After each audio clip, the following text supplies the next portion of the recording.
Another visitor. Stay a while. Stay forever. And welcome to what must be one of the greatest games on the Commodore 64. Possibly one of the greatest games ever on any system. I shit you not. This is... Well, Impossible Mission was released in 1984. Graphically it is a little dated, but it's functional. Whoa. It's very clear where the graphics, I couldn't complain. I mean, they could be made a little bit better, but yeah, I think they lose that sharpness that they have.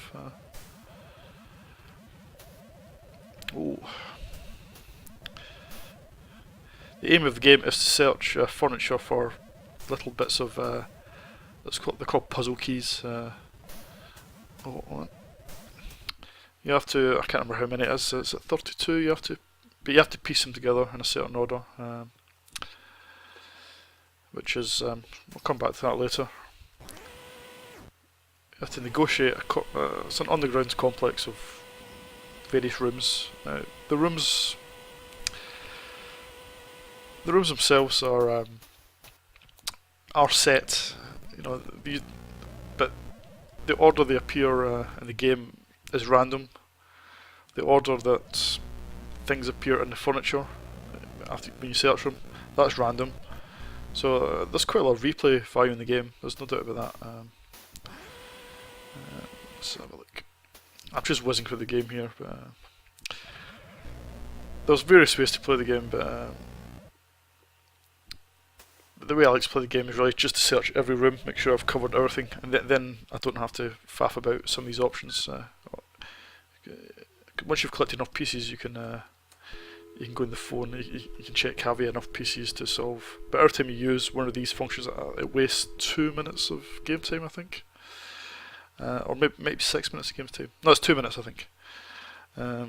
You only have 6 hours to complete the game. You can see the clock ticking away there. Every time you lose a life, you lose 6 minutes. That's what it is.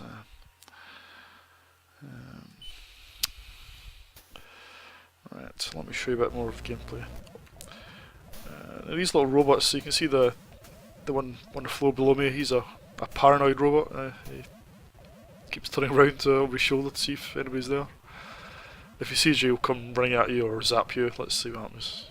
Yeah, he just activates his laser. Just jump over him. Obviously, when you get zapped, you will lose 6 minutes of time.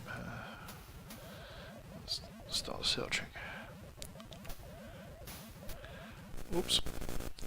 I mean, the sound effects are great in this game. There's some quite good speech and things. Sound effects themselves are good. Nice and echoey footsteps. I really can't fault the game. There is nothing to fault in the game.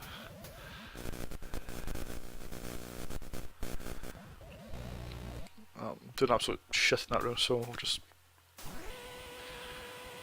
find another room to have a look at. There we go. I'll tell you what, let's have a bit of speech.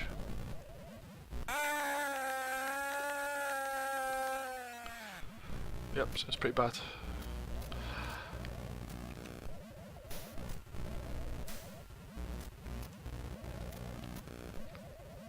There we go. This is one of these games that's absolutely pixel perfect jumping, but in a good way. It's it's not frustrating really. Some of the levels are quite hard, but there's ways around. You can activate these consoles, find ways to temporarily disable robots, reset platforms. Have I got one? No, I don't have one. It's called the snooze, I think. But you can foil robots, so you can just jump over them, or just play around with them really. They're all quite predictable. Some of the layouts of the platforms was quite fiendish. There's obviously a lot of thought going into the game. There's no doubt about that.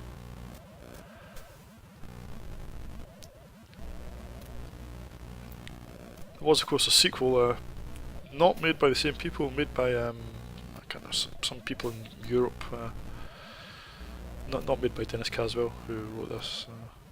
As a sequel, it's okay, but it's not as good as this. Gotta be honest. You cannot improve upon perfection, and this is as close to perfect as you're going to get, I think.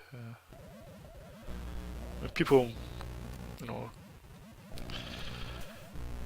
there's different sorts of platform games. You know, there's Sonic and Mario and things like that. And that's fair enough. You know, people like those games. You know, that's if that's their cup of tea, that's fine. But this is my cup of tea. There's no whizzing around or finding lots of hidden areas like you get in those games. This is just, what you see is what you get.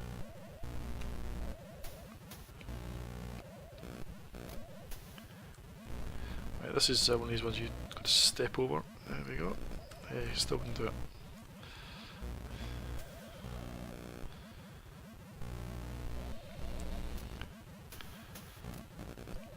There we go.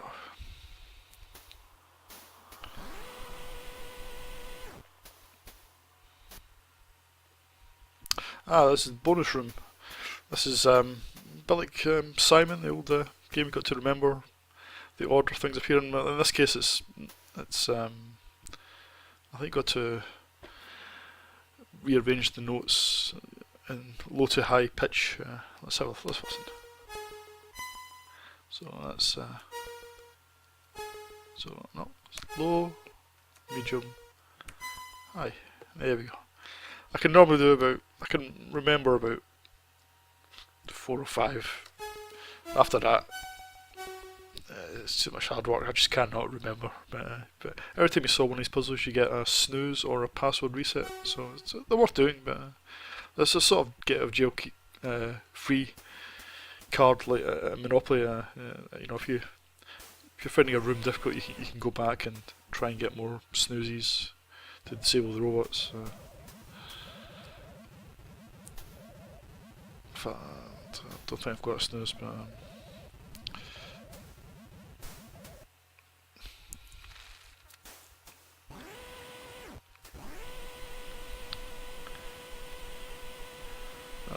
I've played this on the ZX Spectrum. It's okay, but it's not as good as this. There's nothing in this room.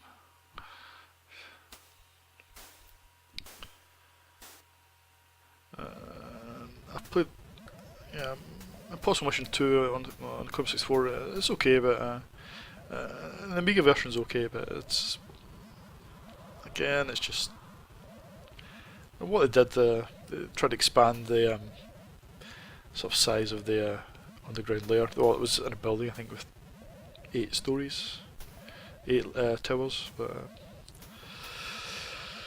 yeah, well, this is once you've solved the puzzle, this is the entrance to Elven Atom Bender. I think that's his name.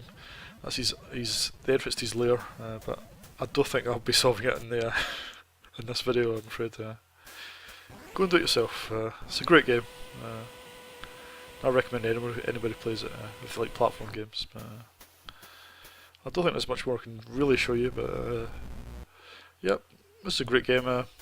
Even after what, 30, yeah, makes me sound old now. 30 years it came out.